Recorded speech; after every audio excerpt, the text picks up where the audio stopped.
പിതാവിൻ്റെയും പുത്രൻ്റെയും പരിശുദ്ധാത്മാവിൻ്റെയും നാമത്തിൽ ആമേൻ. ഈശോ മിശിഹായിക്ക് സ്തുതിയായിരിക്കട്ടെ. യേശുവിൽ സ്നേഹം നിറഞ്ഞ സഹോദരങ്ങളെ എല്ലാവരെയും ദൈവവചന ധ്യാനത്തിലേക്ക് നമ്മുടെ കർത്താവായ യേശുക്രിസ്തുവിൻ്റെ നാമത്തിൽ സ്വാഗതം ചെയ്യുന്നു. നമ്മുടെ കർത്താവ് ഈശോ മിശിഹ എല്ലാവരെയും സ്വർഗം തുറന്ന് അനുഗ്രഹിക്കട്ടെ എന്ന് പ്രാർത്ഥിക്കുന്നു. പ്രിയ സഹോദരങ്ങളെ, നമുക്ക് കർത്താവിൻ്റെ തിരുവചനം നമുക്ക് ധ്യാനിക്കാം.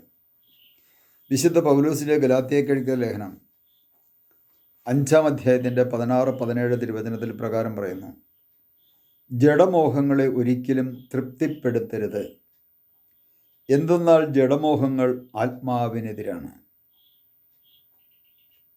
ദൈവത്തിൻ്റെ പരിശുദ്ധാത്മാവ് ഓർമ്മിപ്പിക്കുന്നൊരു കാര്യമാണ്. ജഡമോഹങ്ങളെ ഒരിക്കലും തൃപ്തിപ്പെടുത്തരുത്, എന്തെന്നാൽ ജഡമോഹങ്ങൾ ആത്മാവിനെതിരാണ്. ആത്മാവിന് കുറേ ഫലങ്ങളുണ്ട്, ജഡത്തിന് ജഡത്തിൻ്റെതായിട്ടുള്ള കുറേ ഫലങ്ങളുമുണ്ട്. അതുകൊണ്ടാണ് ജഡത്തിൻ്റെ വ്യാപാരം എല്ലാവർക്കും അറിയാം. 19-ാമത്തെ വചനത്തിൽ വ്യഭിചാരം, അശുദ്ധി, ദുർവൃത്തി, ആഭിചാരം, ശത്രുത, കലകം, ഇങ്ങനെ കുറേ വലിയൊരു ലിസ്റ്റ് കൊടുത്തിട്ടുണ്ട്. അതെല്ലാം ജഡത്തിൽ കുടികൊള്ളുന്ന ജഡത്തിൻ്റെ തിന്മകളാണ്. എന്നാൽ ദൈവത്തിൻ്റെ പരിശുദ്ധാത്മാവ് ഓർമ്മിപ്പിക്കുന്ന കാര്യം ഇതാണ്: ജഡമോഹങ്ങളെ നിങ്ങൾ ഒരിക്കലും തൃപ്തിപ്പെടുത്തരുത്. ജഡത്തിൽ ഇങ്ങനെ മോഹങ്ങൾ ഉണ്ടായിക്കൊണ്ടിരിക്കും, ഒന്ന് കഴിയുമ്പോൾ ഒന്ന്.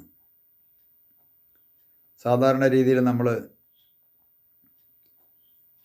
നോയമ്പ് കാലഘട്ടങ്ങളിലാണ്, വലിയ നോയമ്പിൻ്റെ കാലഘട്ടങ്ങളിൽ കുരിശിൻ്റെ വഴി ചെല്ലുമ്പോൾ നമ്മൾ പ്രാർത്ഥിക്കും. നമ്മൾ വായിക്കുന്നൊരു വായനയാണ്: ഒരു വേദന തീരും മുമ്പേ മറ്റൊന്ന് വന്നു കഴിഞ്ഞു. പ്രിയ സഹോദരങ്ങളെ, മറ്റൊന്ന് വന്നു കഴിഞ്ഞതല്ല. ജഡത്തിനൊരു പ്രത്യേകതയുണ്ട്, നമ്മുടെ മനസ്സിനും. ഒന്ന് കഴിയുമ്പോൾ ഒന്ന് നമ്മുടെ മനസ്സ് എവിടുന്നെങ്കിലും സംഘടിപ്പിച്ചുകൊണ്ട് വരും. ഒരു വേദന മാറിക്കഴിയുമ്പോഴത്തേനും, ഒരു പ്രശ്നം ഉണ്ടായി മാറിക്കഴിയുമ്പോഴേക്കും അടുത്തത് നമ്മുടെ മനസ്സ് കൊണ്ടുവന്നിരിക്കും. ആ മനസ്സിൽ നിന്നാണ് ആ മോഹത്തിൻ്റെ മേഖല കടന്നു വരുന്നതും പിന്നെ ജഡത്തിലൂടെ അത് പ്രവർത്തിക്കുകയും ചെയ്യുന്നത്. മനസ്സിനൊരു മോഹമുണ്ടായി. ഒരു പുരുഷന് ഒരു സ്ത്രീയെ സ്പർശിക്കണമെന്നൊരു മോഹമുണ്ടായി. അതവൻ്റെ മനസ്സിൽ ആരംഭിച്ചതാണ്, അല്ലെങ്കിൽ അവൻ്റെ ഹൃദയത്തിൽ നിന്ന് ആരംഭിച്ചതാണ്. ഇത് അവൻ്റെ ജഡത്തിൽ, അവൻ്റെ കരങ്ങളിലൂടെ അത് അവൻ പ്രാവർത്തികമാക്കുന്നു. ഇതാണെന്ന് സംഭവിച്ചുകൊണ്ടിരിക്കുന്നത്. മനസ്സിൽ കുടികൊള്ളുന്ന ഇതൊരു വലിയ തിന്മയാണ് കേട്ടോ, ഒരു വലിയൊരു പൈശാചിക ബന്ധനവും കൂടെ കൂടിയാണത്. അതൊരു പൈശാചിക ശക്തിയുടെ പ്രവർത്തനവും കൂടിയാണ്.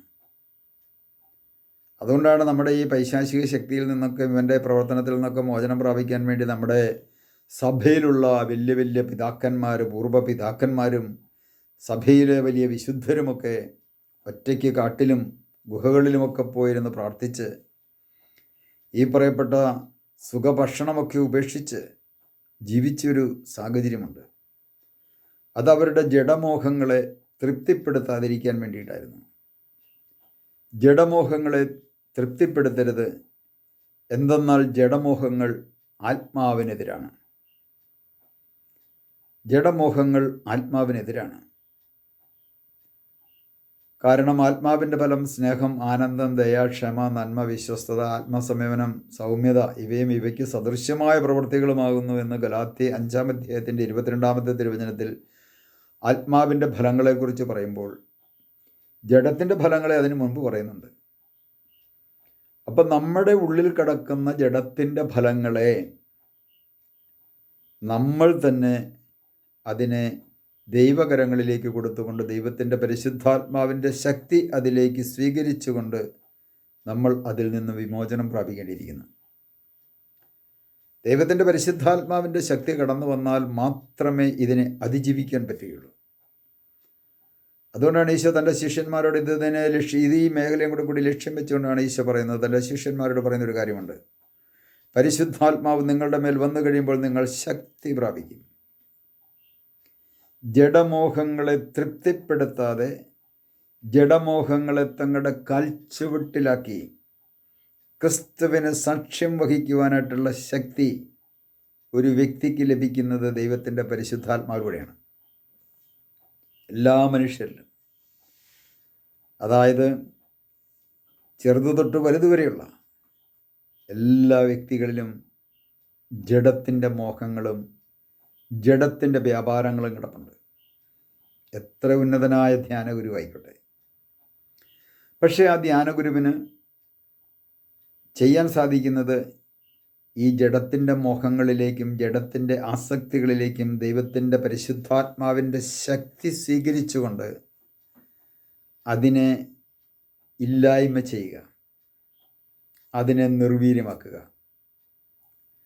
തലപൊക്കുന്ന മൂർഖം പാമ്പിൻ്റെ തലക്കിട്ടൊരടി കൊടുത്തു കഴിഞ്ഞാൽ വീണ്ടും അത് മയങ്ങി വീഴും എന്ന് പറഞ്ഞ പോലെ ദൈവത്തിൻ്റെ പരിശുദ്ധാത്മാവ് വന്നു കഴിഞ്ഞ് കഴിയുമ്പോൾ ഇവൻ മയങ്ങി വീഴും, ബോധം കെട്ട് വീഴും. കുറേ കഴിഞ്ഞ് കഴിയുമ്പോൾ ആത്മാവിൻ്റെ പ്രവർത്തനം കുറഞ്ഞു കഴിയുമ്പോൾ ഇവൻ തലപൊക്കും. ഇതാണ് മനുഷ്യൻ്റെ ജീവിതത്തിൽ സംഭവിക്കുന്നത്. കുമ്പസാരം എന്ന കുദാശയിലൂടെ ഇതെല്ലാം ബോധം കെട്ട് വീഴും. അതെല്ലാം കഴിഞ്ഞ് കുർബാനയൊക്കെ സ്വീകരിച്ച് കുറേ കഴിഞ്ഞ് കഴിയുമ്പോൾ വീണ്ടും ഈ ലോകത്തിലേക്ക് ഇറങ്ങിച്ചെന്ന് കഴിഞ്ഞ് കഴിയുമ്പോൾ പതുക്കെ പതുക്കെ പതുക്കെ ജഡത്തിൽ നിന്ന് ഇവൻ പതുക്കെ തലപൊക്കാൻ തുടങ്ങും. ഇന്ന് നമ്മുടെ സമൂഹത്തിൽ സംഭവിച്ചുകൊണ്ടിരിക്കുന്ന കാര്യങ്ങളാണ്. അതുകൊണ്ടാണ് വിശുദ്ധ പൗലോസ്ലീഹായുടെ ലേഖനത്തിൽ വളരെ വ്യക്തമായിട്ട് 5-ാം അധ്യായത്തിൻ്റെ 24-ാമത്തെ തിരുവചനത്തിൽ ഇങ്ങനെ പറയുന്നത്, യേശുക്രിസ്തുവിനുള്ളവർ തങ്ങളുടെ ജഡത്തെ അതിൻ്റെ വികാരങ്ങളോടും മോഹങ്ങളോടും കൂടെ ക്രൂശിച്ചിരിക്കുന്നു. യേശുക്രിസ്തുവിനുള്ളവർ തങ്ങളുടെ ജഡത്തിൻ്റെ അതിൻ്റെ വികാരങ്ങളെയും അതിൻ്റെ മോഹങ്ങളെയും ക്രിസ്തുവിനോട് കൂടെ ക്രൂശിക്കണം. ഇന്ന് ക്രിസ്തുവിനോട് കൂടെ നമ്മൾ ക്രൂശിച്ചിട്ടില്ല. അതാണ് നമ്മുടെ ജീവിതത്തിൻ്റെ കുറവ്. അപ്പോൾ നമ്മുടെ ജഡമോഹങ്ങളെ തൃപ്തിപ്പെടുത്താതെ അത് ആത്മാവിനെതിരാണ് എന്നുള്ള പൂർണ്ണമായ ബോധ്യത്തിൽ നിന്നുകൊണ്ട് ക്രിസ്തുവിൻ്റെ ആത്മാവിനാൽ നിറഞ്ഞ് ആത്മാവിൻ്റെ ശക്തി സ്വീകരിച്ചുകൊണ്ട് ക്രിസ്തുവിന് സാക്ഷ്യം വഹിക്കുവാൻ നമുക്കൊരു നിമിഷം ഈശോയോട് പ്രാർത്ഥിക്കാം. കർത്താവായ ഈശോയെ, ജഡമോഹങ്ങളെ ഒരിക്കലും തൃപ്തിപ്പെടുത്തരുത് എന്നരുളി ചെയ്ത കർത്താവേ, യേശുക്രിസ്തുവിലുള്ളവർ തങ്ങളുടെ ജഡത്തെ അതിൻ്റെ വികാരങ്ങളോടും മോഹങ്ങളോടും കൂടെ ക്രൂശിക്കണം. കർത്താവേ, അതിനുള്ള ശക്തി ഞങ്ങളിലേക്ക് അവിടുത്തെ ആത്മാവിലൂടെ അങ്ങ് അയക്കണമേ. അവിടുത്തെ ആത്മാവിൻ്റെ ശക്തി ഞങ്ങളിലേക്ക് അയച്ചുകൊണ്ട് ഞങ്ങളുടെ ജഡമോഹങ്ങളെ നിർവീര്യമാക്കി ക്രിസ്തുവിനെ സാക്ഷ്യം വഹിക്കുവാനായിട്ടുള്ള കൃപയും അനുഗ്രഹവും ഞങ്ങൾക്ക് ഓരോരുത്തർക്കും നൽകി ഞങ്ങളെ അനുഗ്രഹിക്കണമേ. പിതാവിൻ്റെയും പുത്രൻ്റെയും പരിശുദ്ധാത്മാവിൻ്റെയും നാമത്തിൽ ആമേൻ.